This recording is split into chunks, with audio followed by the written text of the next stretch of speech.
And what would be considered the difference between them? This was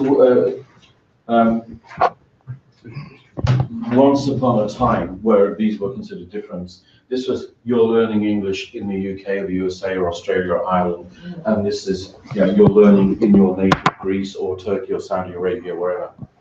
But these have been fused, and now we talk about ELT because really the difference is not so great. The course books being used are the same. Often the teachers are the same, and so the further up you go, the more these things spread out. And if you look at what's been published in the last 10 years or even less, you've got English for logistics, you've got English for law enforcement, you've got English for the aeronautical industry, you've got English for football. The book I reviewed a couple of years ago. And so you're just like spreading out so much. English for football. English for football. There's official feature book now. Well, What is that? it's published by OUP, and it's aimed at young lads who are apprentices in English, British clubs or English-speaking clubs. Because there are lots of English-speaking clubs. I think all these Brazilians who play in Russia, or people are in Turkey or in the Arabian Gulf. English is the world language of football. So I was teaching the manager of the football team here for a while, the manager and the coach. It's quite funny because they're both from Galicia, and they had a book from FIFA of like every scenario you could ever fantastic. Fantastic. Okay.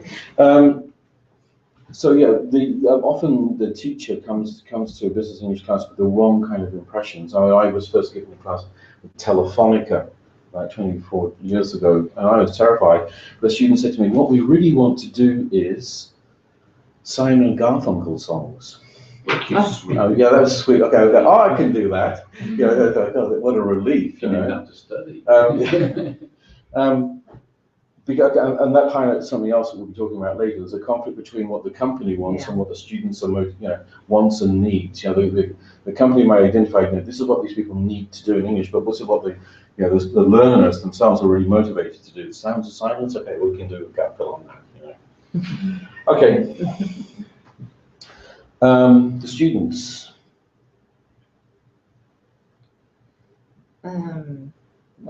Professional. Financial sector, business, startups. Employees in general.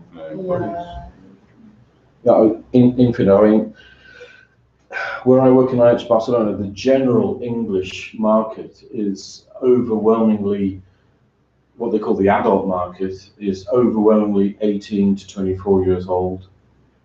Overwhelmingly, middle class, lower middle class. Whereas in business English classes, the age range goes from about 20 up to 70, and a much wider range socioeconomically speaking. I was teaching the head of the BBVA, that bank, BBVA, for Catalonia and the Balearic Islands. This guy had an office that was bigger than my apartment, and I taught him, his chauffeur, and his PA together. The chauffeur was about 60, PA was about 28, Mr. Navas himself was about 45. So very wide age range, and so these are people who are using different pronouns when they're talking to each other. And there are all kinds of different dynamics. The person with the highest level, surprise, was the personal assistant, but she could she was obviously reluctant to correct her boss, and so on. And and the chauffeur, he was, excuse the pun there, for the ride, in a sense. He was there to pick up some kind of idiomatic expression, so he wasn't going to use much English, but he also couldn't correct his boss. He lived in the UK. He couldn't correct his boss. So much wider age range and a much wider socioeconomic range. You could be teaching guys who work in logistics in a factory. You could be teaching the security guards. Okay, anything else we've got? And that's where I just tended to put generally sort of adults only. It's the only thing I put in others, but it falls into all the categories. Yeah. Probably limited phrases. For example, somebody working in a shop would only want to focus on certain limited conversations rather than wide English. Yes. If they don't want to actually learn English, they just They need just to want to get get through their day. better at their Yeah. job, so you can actually Wow. restrict Right. what English you teach them. So the absolutely. courses, like a more structured time Yeah. period. Yeah. For business English. Okay, well, we come to that in just a moment. Yeah, so, yeah, they're quite often not interested in, yeah, you don't go, Learning a language. you don't go to say to me, oh, I'm having problems with my conditionals, or I struggle with reported speech. You're not going to get that kind of thing. But people who need to be able to perform certain predictable, repetitive tasks which are related to their job, and that's all they need. They're not necessarily going to be people who consider that the United States or the United Kingdom are the centers of civilization. You're not going to get quite so many Anglophiles, but they're people who will be people whose interlocutors could be from anywhere in the world, and so they don't need to know very much about the cultural background very, very often, but because they're going to be talking to people from China, from South Korea, from Germany, from Poland, etc. And sorry, you said that. Oh, in business English, the time period or the lasting period of the course would be a defined period, whereas general English, it's a long-term commitment. Quite often, yeah, quite often. And the objectives are much more defined also, Different objectives. Okay. like Because 12 months. that's the next thing we're talking about. Yeah, exactly. Okay, and then if you turn over, there's a page that says company clients, how are they different? And there's the next page, in fact, yeah, that one there, where these things are grouped together. Because everything is. Smith has something different? Yeah, can you say, Oh. yeah, the next page, yeah, everything is a question. And then there's a kind of summary of some of the things we've just been talking about on the next page. The learner attitudes, the sponsor, the client,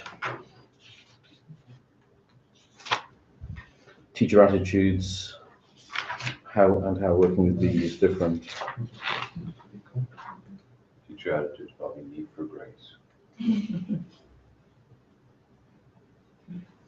Okay, there was a comment about 25 minutes ago about homework. I think, Kieran, you said, Yeah, Sang hadn't done homework. Okay, when you I really liked it when you were much more quieter. when you think about it, the idea of homework is something we don't question when we're teaching general English. It's part of our educational paradigm. Usually. You come to class and you do homework. Well, for adults, I would say. Yeah, but there's a lot of resistance. I get a lot of resistance to homework. From who? Most people. Most people like to Busy all day, got family life to I worry think about, it's no really time. subjective to the class that you're teaching. I have classes that have a lot of homework and others that just don't want homework. Yeah. And you have to adapt to that as a teacher. I think, okay, given that most of the general English market is a bit younger, I think my experience then mainly in that, so I said 18 to 24 brackets, most of them have not got kids. And quite, some of them are working, some of them are at university, some of them are unemployed. But with the students I come across in company training, I always need to ask, how realistic is homework at the very beginning? Because, if you've got 2 small children at home, and if you're working 10 hours a day, homework, forget it. It may not, in the sense that it's not worth setting homework. Because it's frustrating for you that they don't do it, it's frustrating for them that they don't do it. All right, so Generally what I find here, that when I set it and they don't do it, it doesn't wind you up, but you kind of, so what's the point? So you end up, less and less and eventually nothing. But I always try establishing from the beginning, is it realistic for you to do homework? And if they say no, okay, fine, I'm not going to set homework. That's actually a good idea because we do have some complaints from students that say that we don't set homework, but it's like, or like what Daniel's saying, we set homework at the start of the year, they don't do it, so then with time we just stop giving them homework, and they complain about it. So maybe it would be a good idea to ask this directly at the start of the year and just say, okay, well then I will give you homework every 2 weeks. I will give you homework. There is another problem. People say, yeah, give me everything you've got, and they do nothing. Absolutely. So after a while, you say, you know what, what's the point? But that's. But nobody says, I don't want any homework, except for the honest people. I have 2 kids that, but some say, oh yeah, give me everything. Yeah, and following up with that is that, I mean, as a teacher, I give homework for exercise, reviewing the grammar point that, you know, we worked on the class time, or vocabulary. I mean, vocabulary acquisition, I think, in my opinion, is you have to use it, you have to work with it. And that means homework and exercise. And so for the students who don't do their homework, or they don't want homework, or they just don't have time realistically, do you spend class time? Yeah. And it's like, for me, it's a waste of class time to review the answers But I think that depends on your class and what they want to do. Like, I have elementary students that aren't going to do their homework. They're for sure not going to remember the vocabulary for the next week. So yes, you spend have half an to do hour it. of a 2-hour class reviewing what we did last week. Repetition and then something else. Otherwise, you have Everything, the preparatory issue where stuff. it's like, You give okay, homework as preparatory stuff for the class. Yes, So you need to read this for this class, yes. and they don't do it. Or there's Okay, always what do you one do? student that Do you read it now? And so it's like, without wanting to make, the objective is you want to make class time as efficient as Mhm. possible, but they also need the follow-up work to retain Yeah. the work, the lesson. So how It's do you? in this profession, we talk very little about memory. We talk very little about revision. When you think about it, you know, we talk about lots of techniques But it's such a practice. significant part of the learning Yeah, process. absolutely. but But if you think, I think that if they can't do homework, then in order to make that class time as efficient as possible, I'm going to have to do the revision in class. And also I'll be I talking think about that's this valid. next. I think you can do that, as long as they're learning something, whether it's. it's Yeah. like Class. if you think I about don't when see you're the in problem with school, you never get taught one concept in one lesson, then it's like, okay, remember that when you do your exam. For Yeah. sure, you're going to repeat it at the You later have to do the same thing 4 or 5 times. So, But also during the lesson, try to revise things. yeah. In other words, Yes. and I'll be talking about this later too, and so maybe don't let them write things down first. And at the end of the lesson, I'll put up that new go, what was the word we had for this? What was the opposite of that? Bam, bam, bam, bam. Now write it down. And also, at the beginning of the next lesson, you remember these words that we did on Tuesday? Bam, bam, I'll write them down, or even repeat the questions. You know, what was the word that we had? What was that expression? You know, to go cap in hand, to whatever. Yeah, so if they can't do homework, I will use class time for revision. Otherwise, if you don't revise, in the sense, there's really no point having taught it in the first place. Exactly.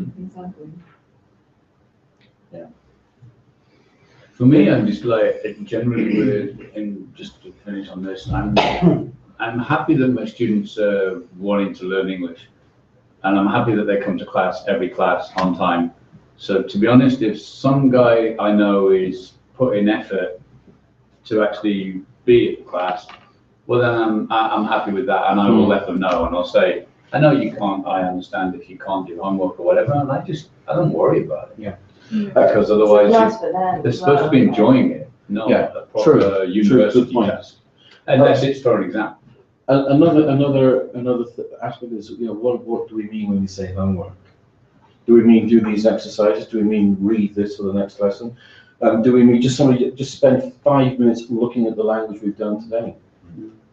But also, yeah, if they do use English out there in the real world and they are exposed to telephone calls or emails or clients, and maybe that in a sense could be their homework enough because they're getting that external exposure, maybe.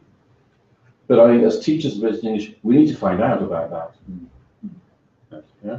So maybe the homework is, all right, from now until next week, in your interactions in English, on the phone or by email or client, whatever, face to face, write down a couple of expressions that you've heard, or write down something that you you wanted to say, but you didn't have the English for that, or you weren't sure how you weren't quite sure how to express the idea. Writing things down. So what we're doing here is making the learner much more co-responsible for his or her own learning, making the learner more proactive. Sorry. Adults, when they come into class, business English, the minute you start speaking, they've got their pens out and they're scribbling away. Yeah. And sometimes I stop them and say, okay, let me finish what I want to say, and then I'll give you time to write things down. Because what happens is, while they're writing, they're not listening. Then they ask you questions that you just explained, which they've written about. So I don't know about this writing things down while they're learning from you concept. Is that encouraged? I think we're enthralled to the written word, aren't we? If it's printed, it's real. If it's spoken, it's here and gone.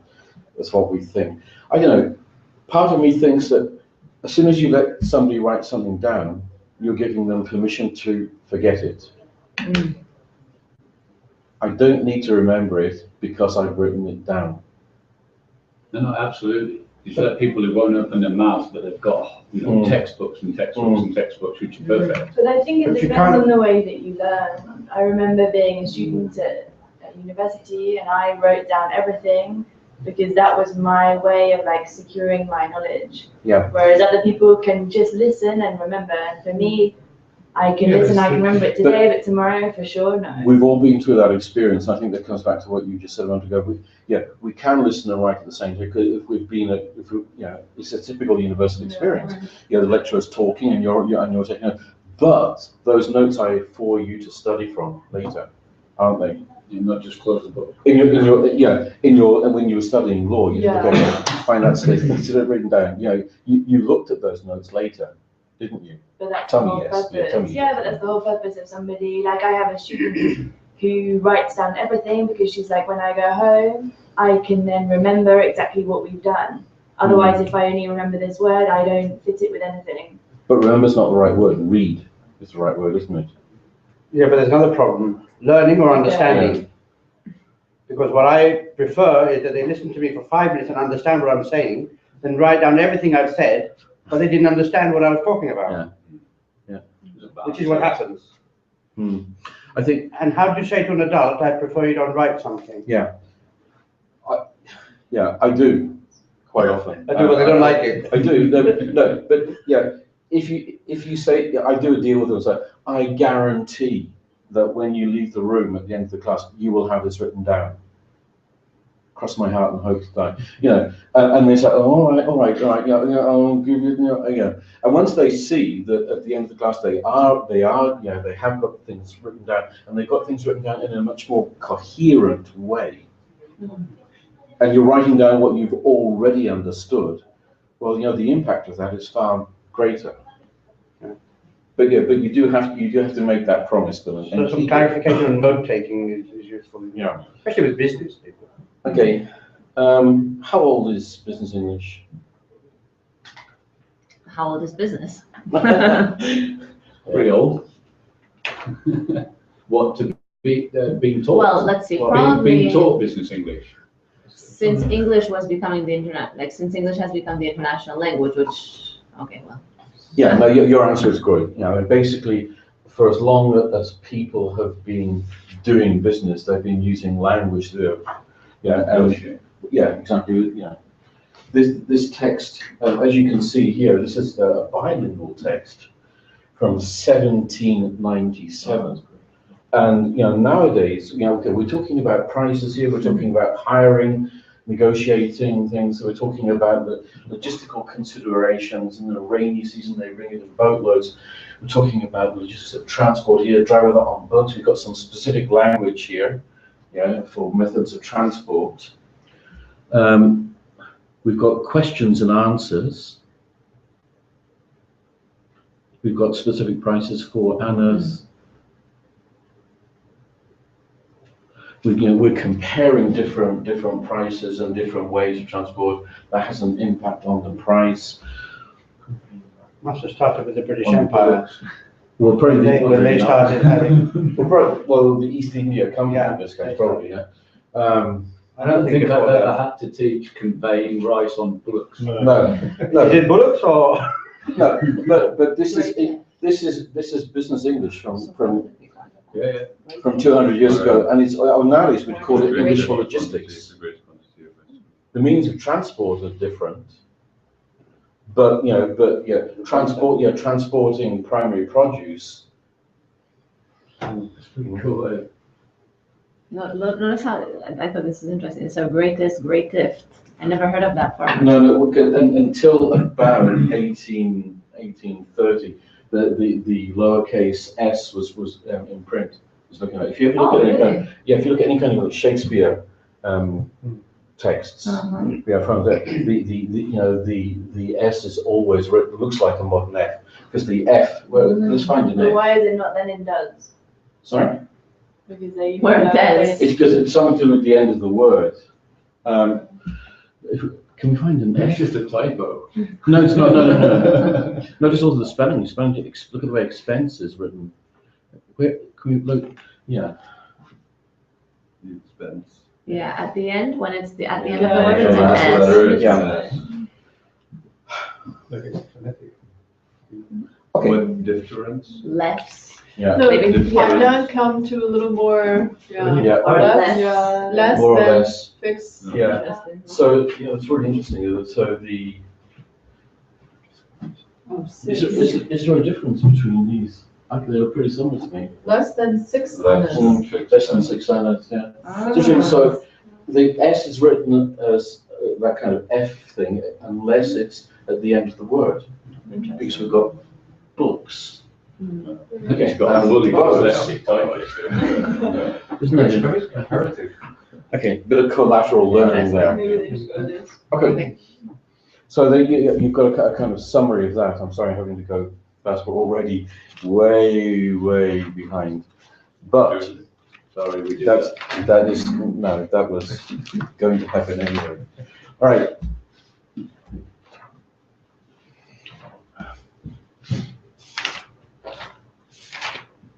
Okay. Where are we at? No. I think if there is one key difference between business English and general English is that what normally happens in general English is that somebody comes along to an academy, they do a test, they do a language test, which will almost certainly be grammatical. In the general English department where I work, they use 100 multiple choice grammar questions, which I think is should have been changed 25 years ago, if not earlier. It represents a very kind of traditional concept where we have lots of questions about prepositions, lots of questions about conditionals, lots of questions about reported speech. Okay, prepositions are frequent. Conditionals and reported speech not so frequent. And then there's a little oral thing about where are you from, what do you do, blah blah blah.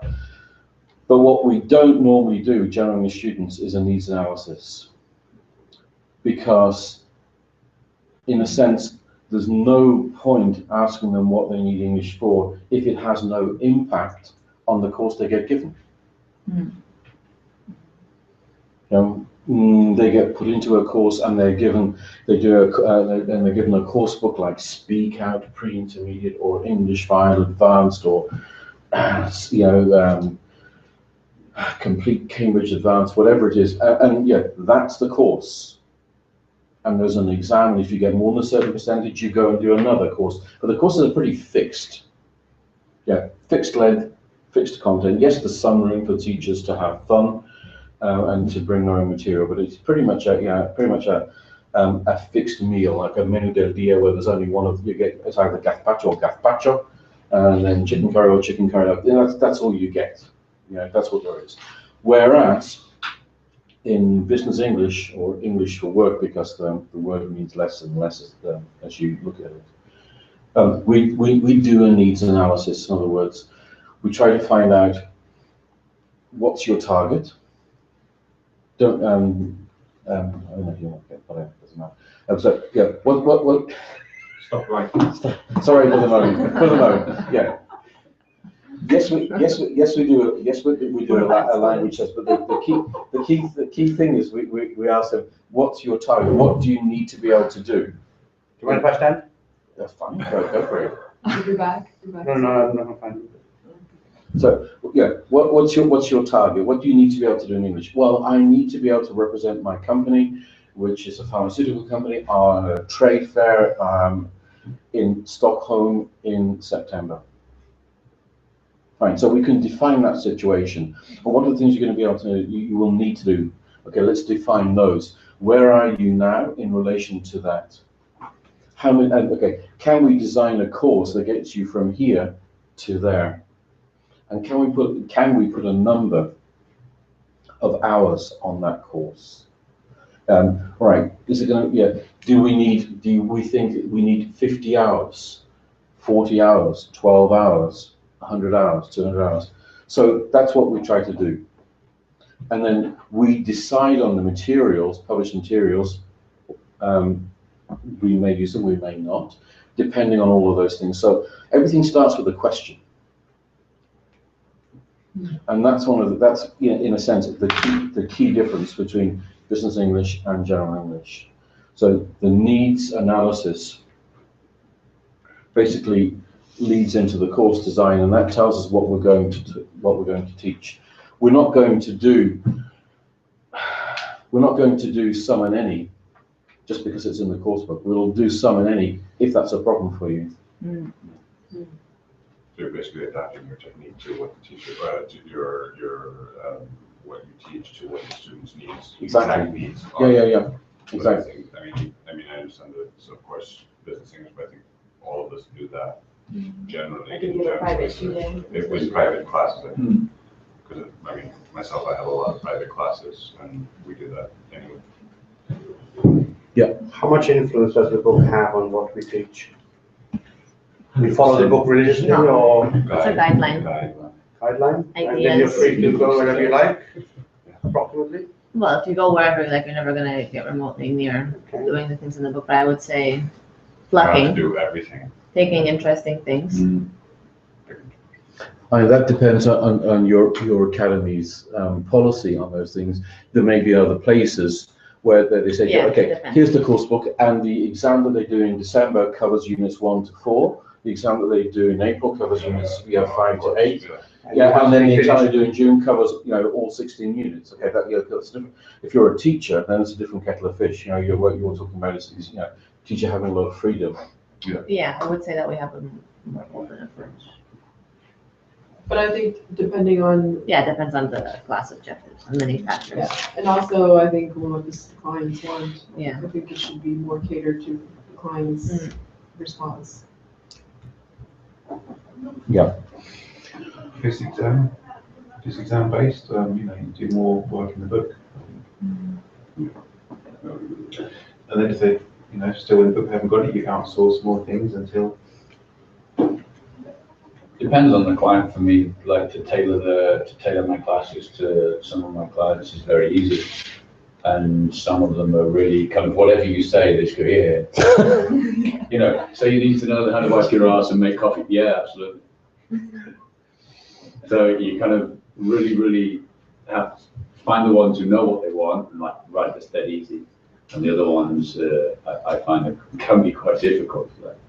But then it's easier to follow like a book because at least you're providing Right, that yeah. kind of structure. You just get what they want and go with that and try to get more every class. But keeping in mind that, when the students by the end of the year, at the end of the day, they're going to be like, well, I have this book and we barely used it, so why did I buy this book? Yeah, we're not going into this conversation. I know, but I'm just saying Nothing to there do with has to be a uniformity or a consistency, not to the same degree for all the clients, but there has to be some consistency as an academy in terms of policy. But how you apply that, it varies.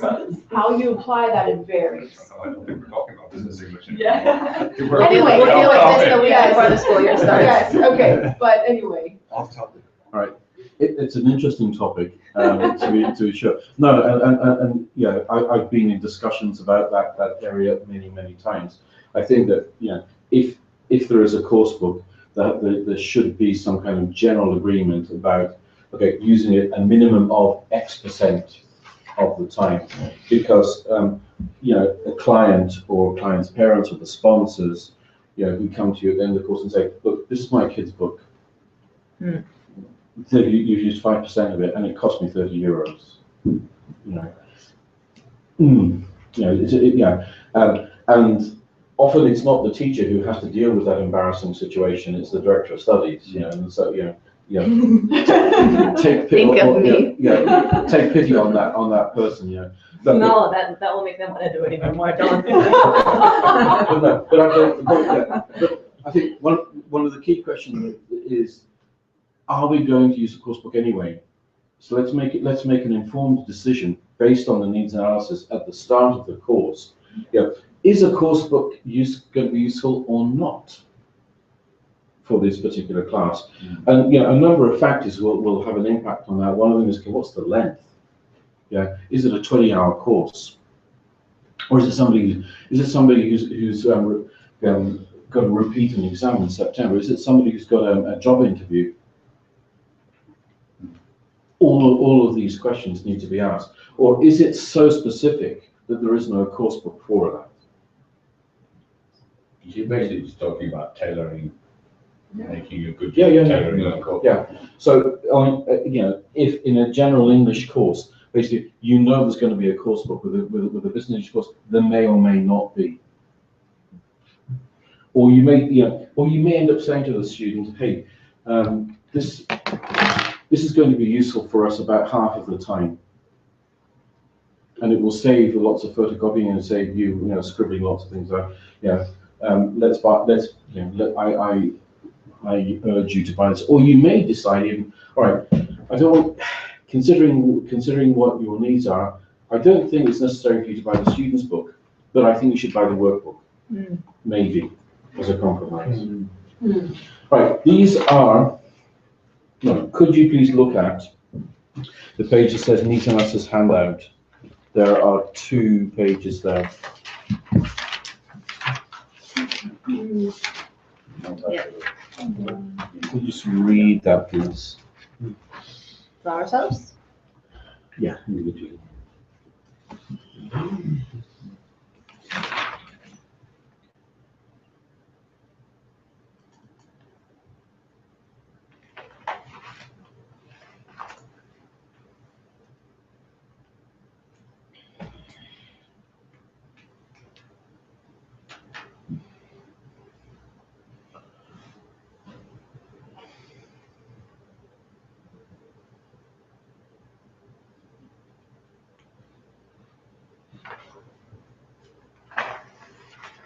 How do you handle this? Because I've had this myself. The student comes in and says, I love this song. I don't want to learn about financial stuff because they're on board with that. Teach me how to understand this song. Well, what do you do with that? We'll come to that just after, for the moment, I'll ask you to. Yes. We will try to come to that question before the break.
Excuse me one second, I'm just gonna get a highlighter pen. Yeah, Sorry. I want to say, if you could ask Anna to bring a few. I hate it when I just do it in blue and I never focus on it. Daniel, can you get several different ones?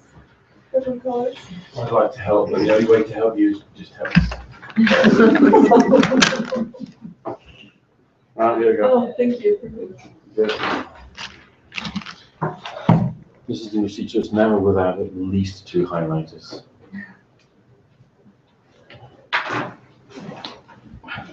I'm going to sell you that, don't you? Any preference on colour choice, guys?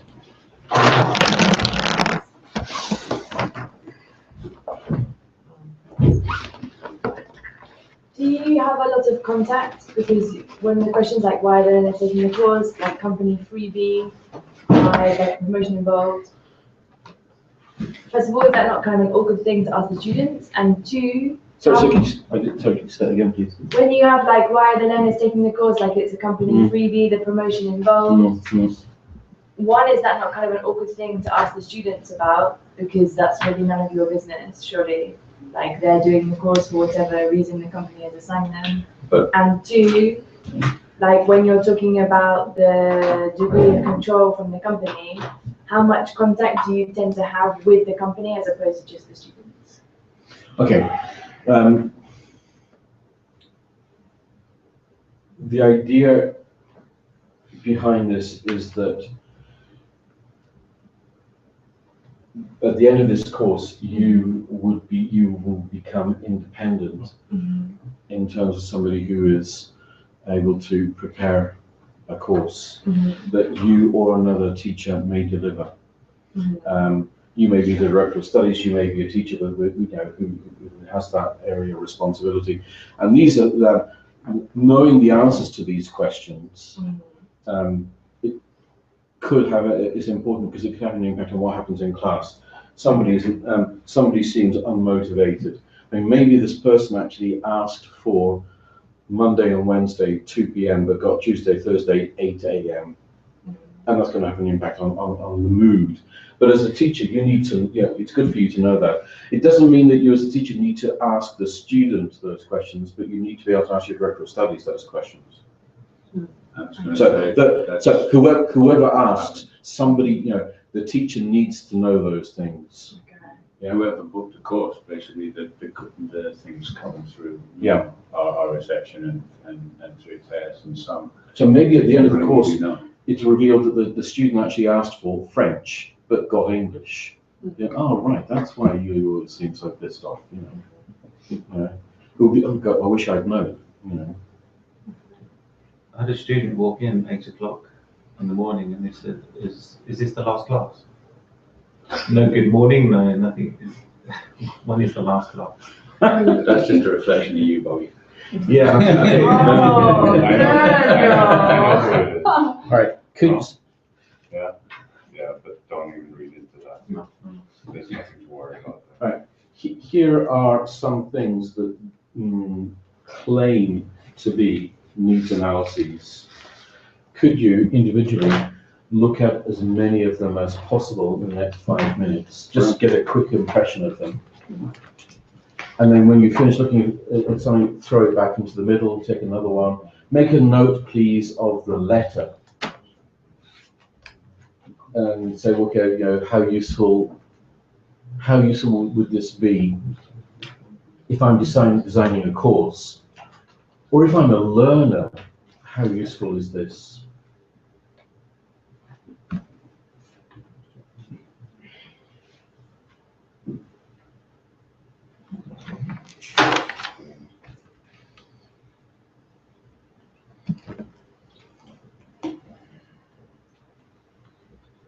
And you just give this to the student, or you have to discuss it with the student? Do you want us to rate it on a scale of 1 to 5 or 1 to 10, or how do you? Well, just good An adjective would be fine. No, Sam doesn't do that. She's American. It has to have some kind of graph that you can follow. No, that's Tess.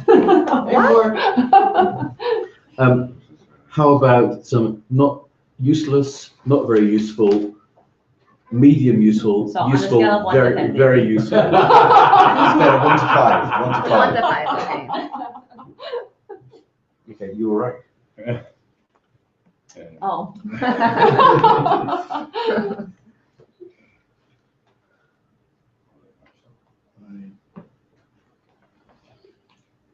What I meant to ask was, you're assuming that his English is quite good Yeah. before he Yeah. actually tells you how good Oh, it yours is. are in English. Do you discuss it with them, or just give it and fill that up and give it back to them? We'll come to those questions in just a moment. Okay. Overly Because detailed. that's a very, very good question. This is really excessively detailed.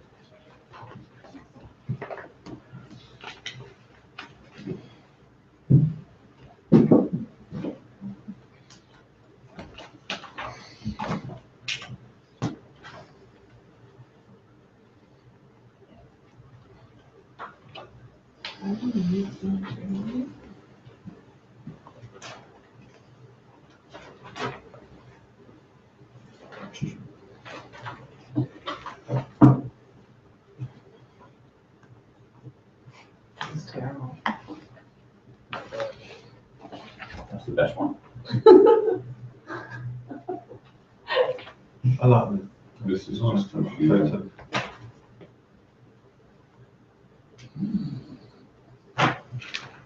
It highlights how difficult it is to identify what the guy knows and wants. Yeah. And how, Nice, it's filling the spaces, so. Okay, It's really simple, very clear. quick. which one, this one? Yeah, it's really, I really like it. This many houses.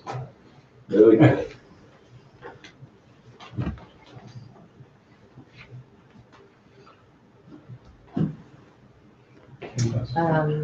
I assume it's this one, not this one, yes?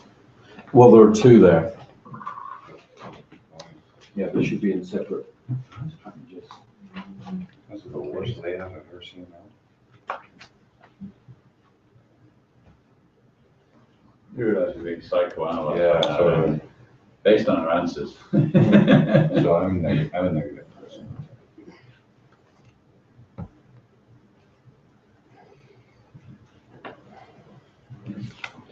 I think it's difficult. I mean, it depends on, I think it would depend on, as an instructor or as a director, how you assess the client's needs. If you can look at this kind of quantitative scales and say, okay, this person is this level with da-da-da-da, then I think it's fine. But We're not talking about level here, we're talking about needs. yes, but even with the needs, in terms of, People don't like filling up forms. You don't like that. People don't like, I mean, you give this to somebody who's gonna sit there. You know what I find is interesting is that the one that I like the best is very similar to the thing that Tess came up with the reports that we asked us. Is it the one that's in your hand? No, it's L. I haven't seen it yet. I thought that O was in terms of the questions. It's just Too high, like the isn't it? way it's laid out, it's just really What? simple, really Too nice, high. really flowy, and just like boom, boom, boom, boom, boom, boom, boom, Was boom, that boom, H? and fairly accurate I don't know. without too much involved. I like L so far. Yeah, question. Result.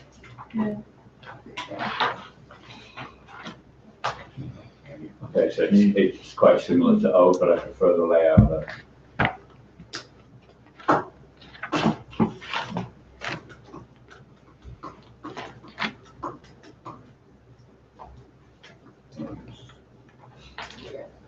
Okay, so can I have your thoughts on Yeah. ones that you had strong feelings about?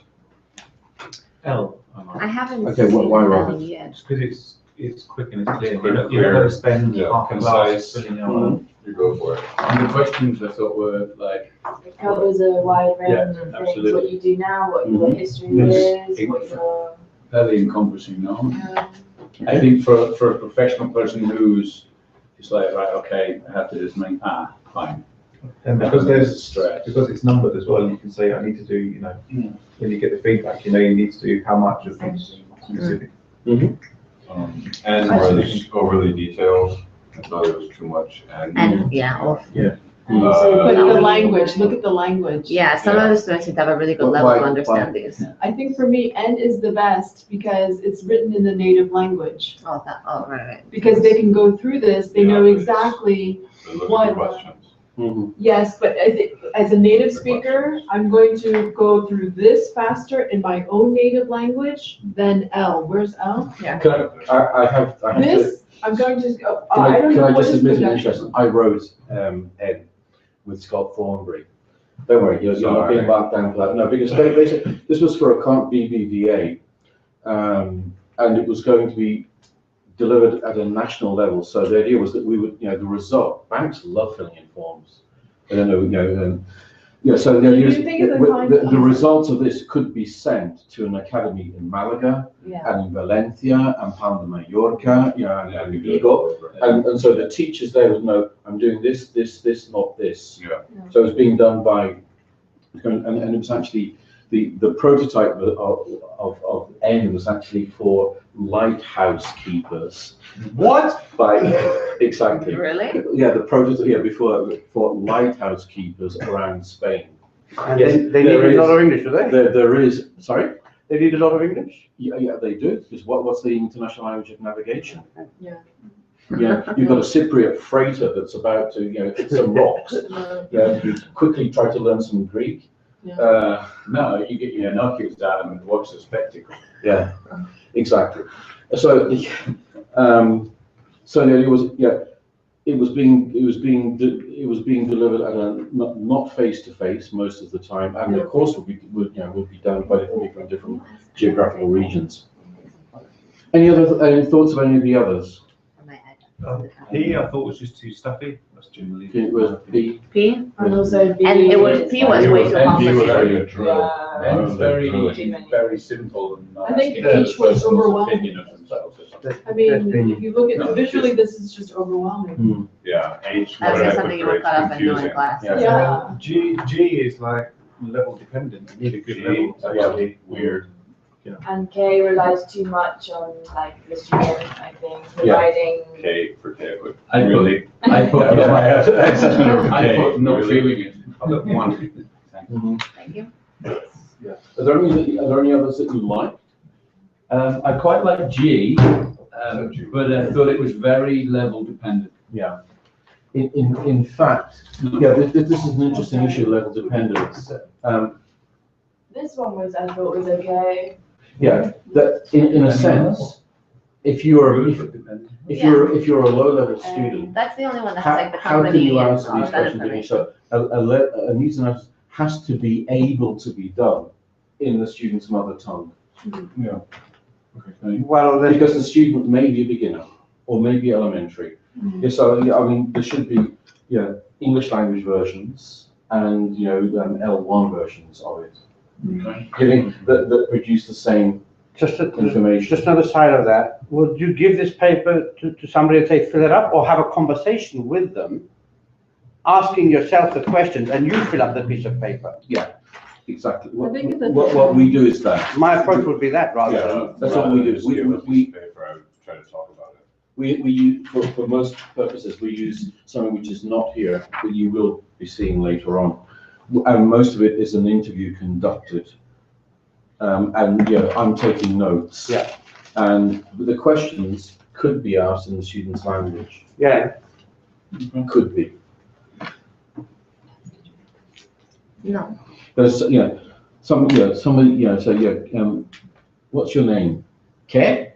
Okay, there's no point in me going on asking about your previous learning experience. Yeah, okay, all right, we'll do the rest of the interview in Catalan or Spanish. But when you say it depends on their level, like obviously if they are coming as a beginner, yes, it's necessary, but if they reach like an intermediate stage, Yeah. they can probably have enough Yeah, English knowledge to say. absolutely. So if they can do it in English, so much the better, because that's also giving Yeah, you a exactly. good idea of the oral level. Because the reality is that we're also assessing the oral level at the same time. are you in favor of using native language when you're teaching English? Which means native language. Using Spanish in class Some to help. Spanish explanations if you're teaching English? A lot of people don't like that. Yes, you will look for allies around the world. No, because this is an issue that has come up specifically with or initial. As he said, if you don't Some ask students me have that- mentioned it because Smith, he does feel comfortable changing Swapping. around, swapping exactly. And and he says, and it's a valid point, that to explain something for 10 minutes when you could just say it in Spanish and move on quickly, Yeah. it's better. But a few of his students have mentioned that they're not too keen on that. Yeah, I think it's a massive question, but if I can try to give a 40-second answer to that. Yeah, perhaps the word, in a listening or a reading, the word trout comes up. Trout. And you can spend ages describing what that is. Well, it's a kind of fish it's a freshwater fish. In other words, it lives in the rivers. In fact, nowadays they don't live in rivers, they live in tanks most of the times because they're specially bred. And it's about this big and it's white inside, but sometimes they're crossbred with salmon and they can be pink or orange inside. And The whole point of that is somebody- that you ruin it, is that the explanation is more complicated than the Yeah, word. exactly. Whereas if you say trucha Yes. or trita in Catalan, yeah, But whatever. I think that, Yeah, but and so there's an argument for okay, if it's more efficient, then then that definition can be in the mother tongue, and occasionally some expressions I think and it corresponds to this. There is also the argument, in Lord of the Rings, when Frodo's in a tight situation, he can put on the ring, and zoom, nobody can see him. He vanishes, you go zoom, and the orcs can't get him. All right, okay, he's been saved from that situation. However, we all know, don't we, that every time Frodo puts on that ring, it's harder and harder to take it off. Isn't it? I agree with you, but I think that students appreciate before giving a direct translation, maybe trying to give some explanation in English, and that I way. think it depends how specific you need to be. If So they need to explain know it's a it's fish, exactly a that- trout or it's a type of fish. Does it really matter what type of fish it is? No, not really. Okay, move on to the next Yeah. They're allergic to it. It's life or death situation. Well, Jesus, Amy. if you're just, if it's a menu and you're deciding what to Yeah, have for okay, dinner, I then want it's to okay. know what, roughly what. I don't. Yeah. It's a type of fish. Well, there's some kinds of fish I really like, and some I don't. And so I want to know. Yeah. All right. So no, Smith, no. So you avoid as much as possible. I do what I can I do it as much as possible in English. Because I think also some students, they feel just kind of insulted by that because they're like, God, he's not even making an effort to explain it to me in English. That must mean that my level really is crap. Yeah, I'm sure that some students take it that way. Like my English teacher won't even explain it to me in English. He feels the need to tell me in Spanish, which is also delicate because we're in Andorra. And I think like Either which way you look at it. I discussed it. and there's You're generally screwed. one student You're in your screwed, class Smith. who I'm your knows wife. the translation more or less, and if the other guys don't get it, they can explain it to them rather than Yeah. going through you. Google Images. I do a lot. I do a lot of translation. Like Yeah. words because I agree with that. I don't want to waste time giving explanations about them, and I do the same with expressions. But when it comes to explanations and that, no. Yeah, but it depends what the focus of the class is. If you're explaining No. grammar and an expression comes up, yeah, you're probably going to translate it because that's not the focus. But if you're having a conversation, I don't see why it's necessary to directly Yeah. translate the idea of having conversations. Illicit vocabulary. Conversing. Oh, good. Okay. All right. It's almost time for the break. I think you had another question about the Singing song. No, I picked up on this want thing. You said here wants and want, needs. It's alternative destination. I've had a student that said, look, my company sent me here because I'm the financial director, but I don't understand the song I'm composing. Can you compose it. Yeah, he was a musician as well in his free time, and he wanted to spend his class doing music. Yeah. So, what do you say? Sorry, I'm here to teach you about the Dow Jones, or, okay, let's analyze legend. That's right. No, I Let's think. write a song about the stock market. O.J. Boss's brother. He said, I want to learn how No, but there, That's you what this have, songs mean. yes, but as an academy, you have an obligation, or we have an obligation to the company, the sponsor who's paying us. And yes, a responsibility to the students as well, so there Well- should be a balance of, So okay, we need to get. The brief was, Yeah. you should learn English, This work, and then you can not have the financially. students. Okay, I think No?